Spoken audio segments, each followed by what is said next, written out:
Hello, everyone. I hope you're having a wonderful day today. Welcome back. I am doing today's video on another topic that some of my subscribers and followers had asked about, and that is what is the difference between soul music and R&B music? So let's get right to it.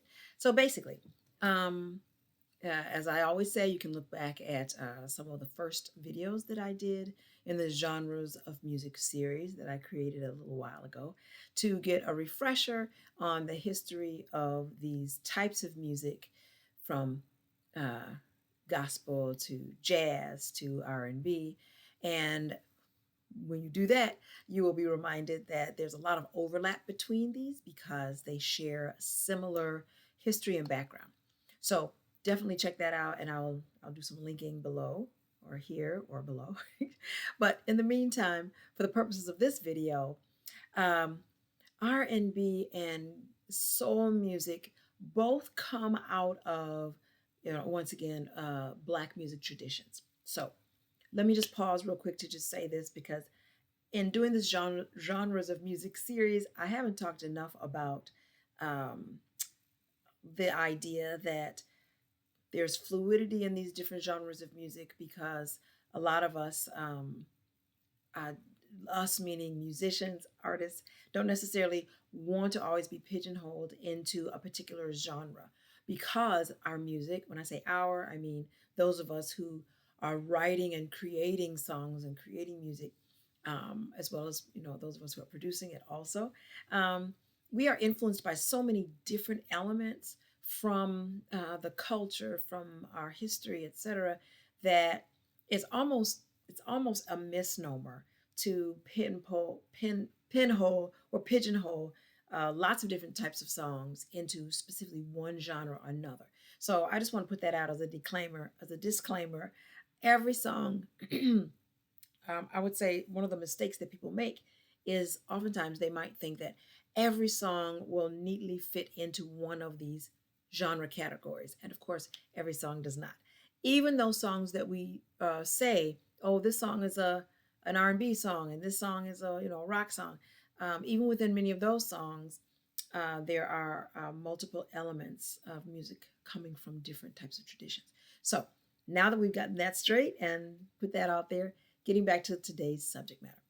Okay, so rhythm and blues and soul, as I said, share a background in being rooted in Black music that was created by African Americans. And African American music, of course, has even longer standing roots from African music. Things like certain types of rhythms, the use of certain types of stringed instruments, etc. So when we talk about R&B and soul music, you might recall in one of the videos I'm going to link below, when talking about R&B, remember R&B stands for rhythm and blues, and rhythm and blues is a term that was coined in the 1940s to replace a term for Black music that was previously used that had become offensive or that was considered offensive maybe from the very beginning. And that term was race music. So, in the music industries at the time, whenever a song was going to be played or a record was going to be played that was created by a Black musician or a Black artist, they would call it race music so that they would know how to categorize it. That became unpopular, or like I said, was likely unpopular even from the beginning by a lot of the artists themselves. And so it was a record promoter, who first coined the term, as far as we know, rhythm and blues, to replace the term race music. So that's where the rhythm and blues, and which then became R&B. That's the origin. That's where that came from. So rhythm and blues music, as I talked about before, um, oftentimes the subject matter, as we know, has to do with love and love stories, love lost, love gained, love lost again, trying to get with this particular person, romance, all those kinds of things. Oftentimes the rhythm and blues and R&B music is based on those kinds of subject matters. I may glance over for a couple of added notes as well to remind myself. So just generally speaking, those tend to be the kinds of subject matters that we find in R&B music. In rhythm and blues or R&B music, it is considered a popular form of music, a popular pop. It's considered a popular form of music, of course, and it combines within it. R&B has elements of pop, it has elements of soul, may have elements of funk in it. What else? Oh, hip hop, and in the more recent years and more recent decades, hip hop, and then also electronic music. You may find all of those elements or some of those elements in R&B songs. So, um, whereas with soul music is it's a term that was coined later, came after R&B in terms of utilizing that wording, soul music. And the basic thing to remember about soul music is that it is considered honest music. That's why it's called soul music. You are bearing your soul. So in soul music, the lyrics are considered very honest. Not that R&B music isn't, but it's an honest, with soul music, it's an honest outpouring of your true feelings, thoughts, and emotions. And so if you keep that in mind, then you can understand why when you listen to people who are considered soul artists, their vocal delivery is very emotional. We think of people like, of course, the Queen of Soul, Aretha Franklin. We think of the Godfather of Soul, of course. Think of the Godfather.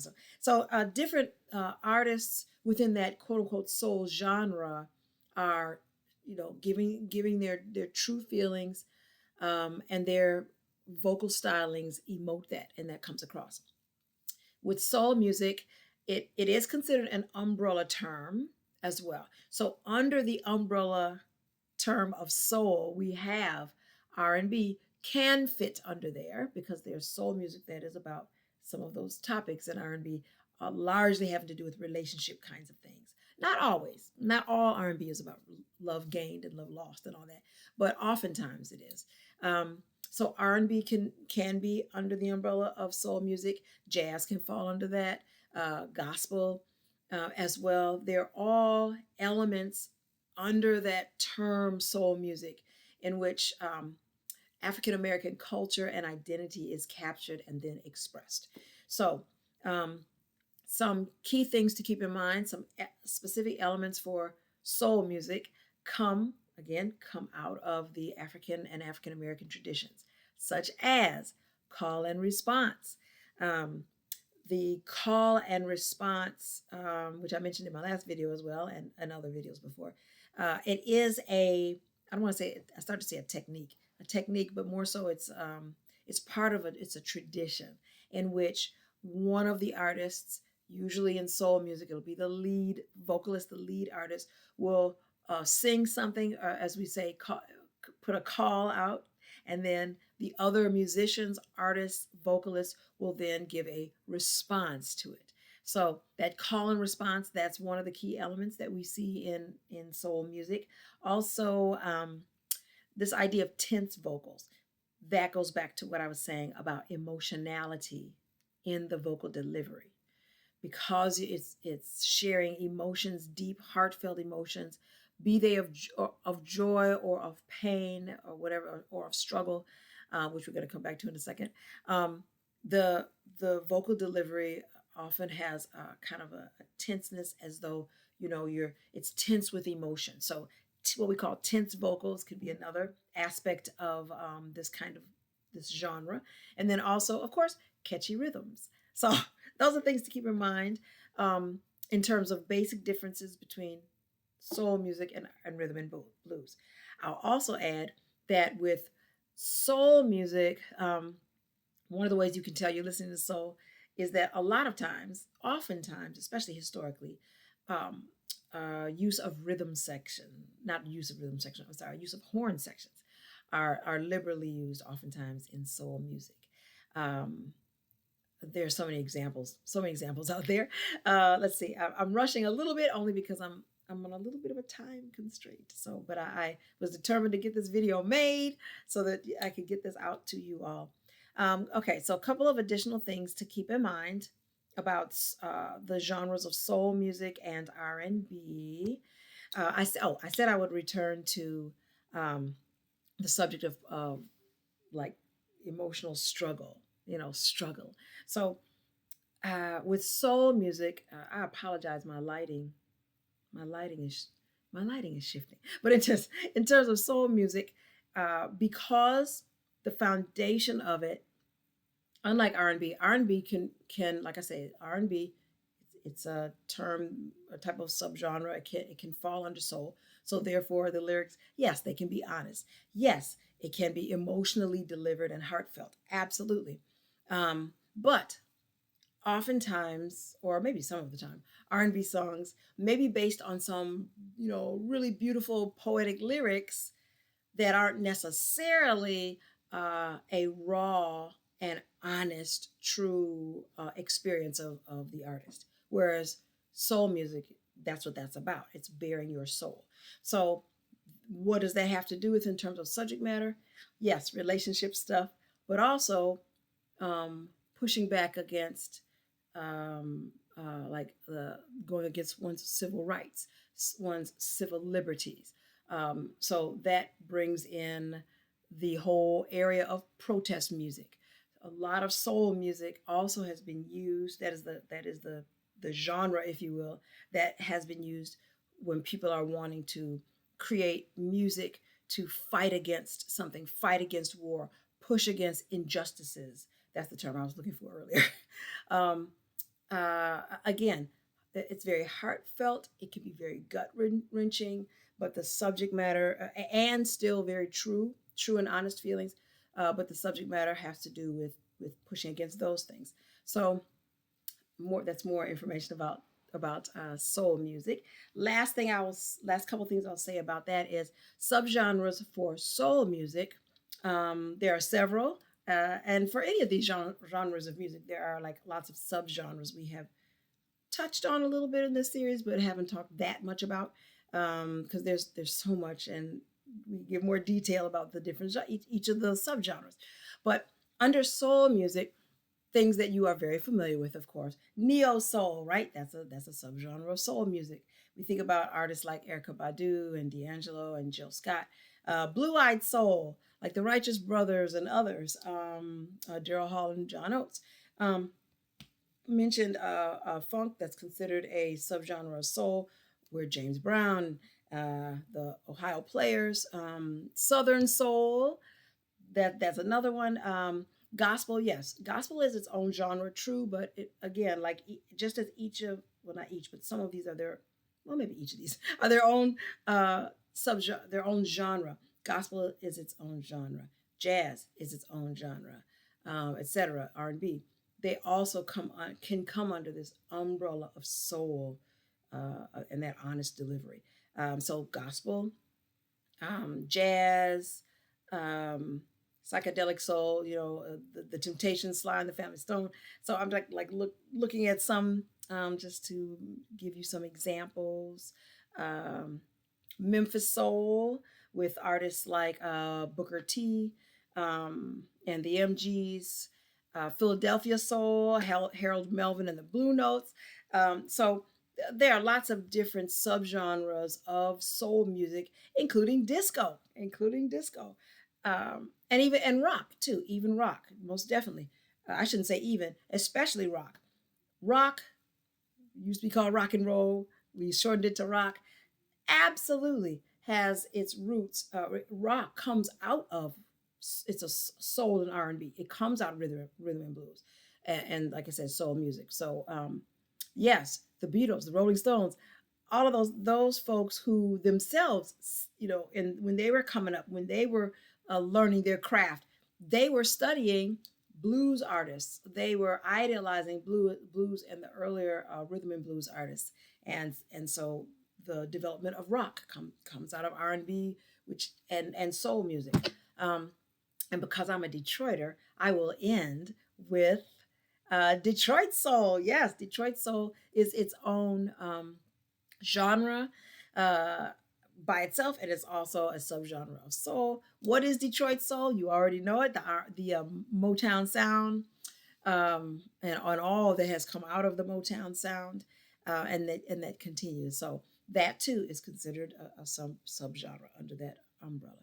So I hope that that answered some of your questions. Again, with so many of these, there's so much overlap. There is a lot of overlap.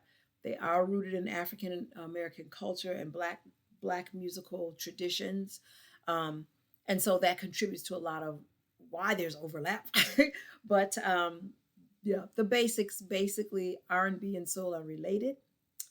R&B and soul are rooted in black music and black experiences, um, and utilize many of the same kinds of musical elements. But then soul has its own little more, aspects, and then R&B has its own aspects. So like I say, I hope that was helpful. I hope you enjoyed today's video. Comment below. Let me know if you have any questions, comments. There's so much to add. Feel free to add some stuff to this, and let me know what next videos you would like for me to do. I love coming on here. I thank you, my subscribers. I love you, and thank you for joining me. If you haven't subscribed yet, please do so.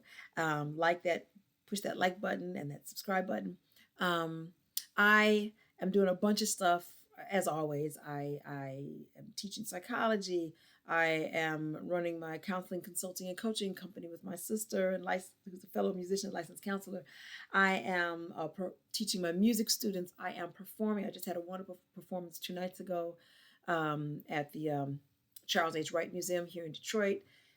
For a new project, and we're going to be doing more of those performances here in Detroit, and then we're going to take it to New York in April and performing in New York, which will be my 3rd time performing in New York.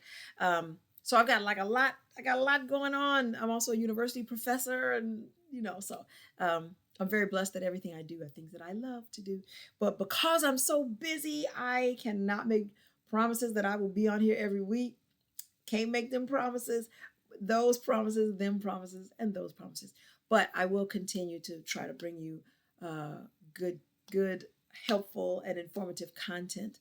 It may give me the grace. Give me grace. It may take me a couple of weeks or 3, but but I will endeavor to have some regularity to this, even if it's once every 3 months, not that long. Hopefully, once every 3 weeks, 2.5. I'll do what I can do. But I do read your comments. I do appreciate your interaction. I do appreciate you stopping by and checking out my channel. So God bless. Be safe. Take the best care of yourself. And I will see you soon. Bye-bye.